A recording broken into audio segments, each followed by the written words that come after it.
रामू, हम लोग 4-5 दिनों के लिए ना बाहर जा रहे हैं, तो तुम एक काम करो ना, तुम भी अपने गांव हो आओ। लेकिन मेम साहब मैं... लेकिन वेकिन कुछ नहीं, ये कुछ पैसे हैं, पकड़ो, ये तुम्हारे काम आएंगे। अब तुम गांव जाओ और आराम से अपने परिवार वालों से मिल कर आओ। हम भी तो घर पर नहीं रहेंगे ना। लेकिन मैं गांव जाके क्या करूँगा साहब जी? वो रामू, मुझे एक बात बता, जब भी गांव की बात आती है तो मना क्यों कर देता है? देख, हम 4-5 दिन के लिए बाहर जा रहे हैं, तू यहाँ पे अकेला बोर हो जाएगा, तो अपने घर जा, और अपनों से मिलना ना बहुत जरूरी होता है। और हाँ, अब तो अपना सामान पैक कर और हमारे साथ ही चल। ठीक है साहब जी, जैसा आपको ठीक लगे। चलो सना। हाँ।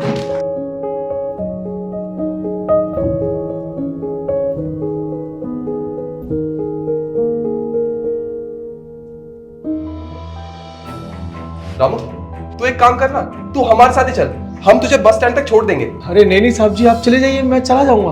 अरे तुम मना क्यों कर रहे हो? चलो ना हमारे साथ। वैसे भी तुम काफी टाइम बाद गांव जा रहे हो, नॉर्मली तो जाते नहीं हो। चलो हम ड्रॉप कर देंगे। अरे मैम साहब, आप तकलीफ मत लो, मैं चला जाऊंगा। वो मेरा एक भाई है ना, मैं उससे मिलूंगा अभी। चलो तुम्हें जैसा ठीक लगे, हमें वैसे ही लेट हो रहा है, चलो हम चलते हैं। ठीक है साहब जी, चलो।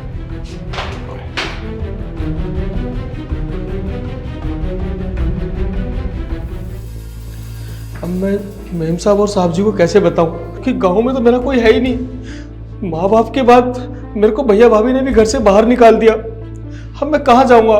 मेरा कोई ठिकाना तो है नहीं।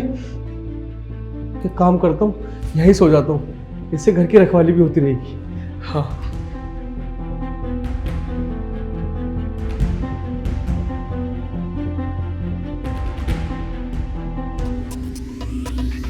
चलो।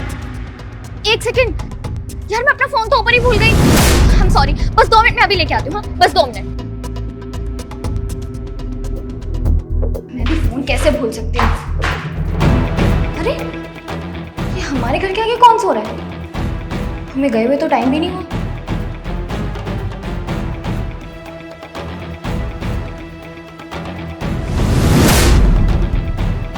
रामू, अरे मेम साहब, आप तो चली गई थी। अरे हमारी छोड़ो, तुम यहाँ क्या कर रहे हो? तुम तो गांव जाने वाले थे ना, तो फिर यहाँ क्यों सो रहे हो? अरे सना, चाबी तो मेरे पास ही रह गई थी।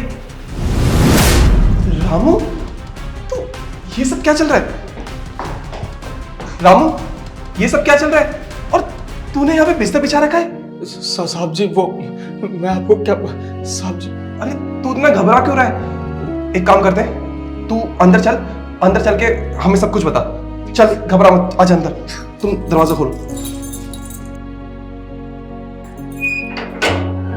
आजा। रामू देख, तू घबरा मत, मुझे आराम से बता कि क्या बात है, और तू गांव के नाम से इतना डर क्यों रहा है, घबरा क्यों रहा है? वो कहना साहब जी, गांव में मेरा कोई भी नहीं है। मेरे माँ बाप के बाद मेरे बड़े भैया और भाभी थे, उन्होंने मुझे घर से धक्के मार के बाहर निकाल दिया। अब आप ही बताओ कि मैं गांव में 5 दिन क्या करता, इसलिए मैं गांव नहीं जा रहा था। और वैसे भी मैं गांव जाके करता क्या, इसलिए मैंने यहाँ रुकने का फैसला करा कि मैं घर के बाहर ही सो जाऊंगा, तो घर की रखवाली भी होती रहेगी, और जब आप आओगे तो मुझे मिल भी जाओगे। अरे तो रामू, तुमने अपनी इन सब बातों के बारे में हमें क्यों नहीं बताया? अगर तुम हमें पहले से बता देते तो हम तुमसे कहते ही नहीं कि तुम गांव जाओ, अपने परिवार वालों से मिलो। तुम्हें हमें बताना चाहिए था। और तुम ऐसा क्यों कह रहे हो कि तुम्हारा कोई नहीं है? हम हैं ना तुम्हारे अपने। हमारे लिए तुम हमारे परिवार का हिस्सा हो रामू, और तुमसे जुड़ी हर बात हमारे लिए मायने रखती है। और रामू, तूने सोच भी कैसे लिया कि तेरा कोई नहीं है? हम है ना तेरे, और तू वैसे भी मेरे छोटे भाई जैसा है। अगर तुझे कोई दिक्कत होती है ना, तो मुझे खुल के बता सकता है। और रही बात तेरे परिवार की, तो हम है ना तेरे परिवार, हम तेरा ध्यान रखेंगे। धन्यवाद साहब जी, धन्यवाद मेम साहब। मेरे अपनों ने तो मुझे घर से निकाल दिया था, लेकिन आप लोगों ने मुझे अपने घर में रख लिया, और मुझे कभी भी ऐसा नहीं लगा कि आप पराए हो। मैं आप लोगों का एहसान कैसे चुकाऊंगा साहब जी? अरे बस ज्यादा सेंटी मत हो। अब एक काम कर, तू यहाँ पे रेस्ट कर, आराम कर, हम चलते हैं, हमें लेट हो रहा है। ठीक है साहब जी। चलो सना, अपना फोन ले लेना याद से। अच्छा हुआ याद दिलाते हैं। 1 सेकंड। चलो, और हाँ, तुम यहाँ पर ध्यान से रहना, किसी भी चीज की जरूरत हो तो हमें फोन कर देना। जी मैम साहब। आराम से। चलो।